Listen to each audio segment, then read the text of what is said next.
মানে সন্তানে জ্বালা নাই মা, মানে ওদের মানে ওরা মানে ঢুকতে হাত ধরে আশীর্বাদ নিয়ে কারণ নেই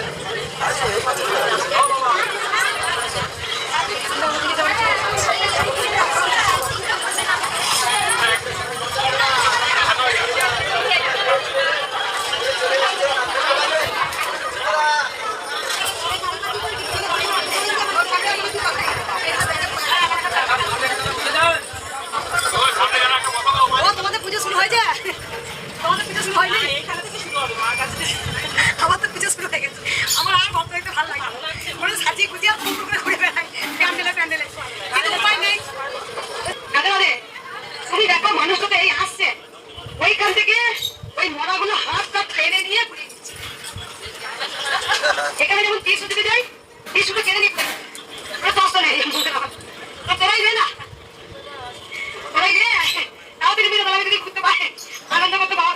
এই যে রিপোর্টার বাবা এসছেন রুদ্র বাবা, উনি একজন মিডিয়া রিপোর্টার বাবা, আজ একা ভক্ত নয়, উনি আজকে সকালবেলা গেলেন আমাকে সাইডে দিলেন মা এটা করো, বললাম সোনামাকে কৃষ্ণকালী মাকে সেখানে পড়েছি। আজকে আমি অনেকদিন পর পড়লাম সাইড আমি, কিন্তু এই ভক্তটা একটা কথা বলতে চাই, আমরা কেউ টেনে হিজড়ে কিছু নেবেন না, টেনে হিজড়ে নিতে হবে না, কারণ আপনাদের থেকে আমি ভালো করে জানি যে আপনাদের মঙ্গল করতেই হবে।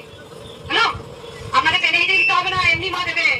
আমার জন্মই হয়েছে সবার জন্ম কল্যাণের জন্য, রাধে রাধে। কারো করা হয়েছে আমি তো পুজো কিছু জানি না, আমি মায়ের পুজো দেওয়া জানি না, কিন্তু মা এসেছে পুজোর আমি কিচ্ছু জানি না, সত্যি বলছি। কেউ যদি শেখান আমাকে শিখিয়ে দেবেন, তাতে মাকে আমি আরো ভয় পেতে পারি।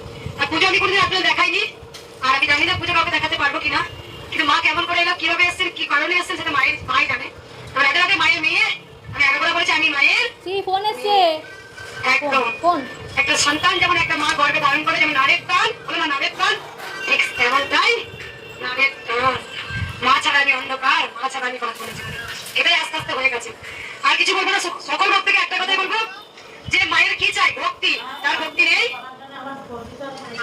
আমরা মাকে ও মা তুমি তাও দিয়ে দেবে, মা তার জন্য মায়ের কাছে পরীক্ষা দিতে হয়, পরীক্ষা দিলে মা ঠিক দেবে। আর আজ পর্যন্ত কৃষ্ণকালী মায়ের কাছে যারাই এসেছে কেউ খালি হাতে যায়নি, মা কিছু না কিছু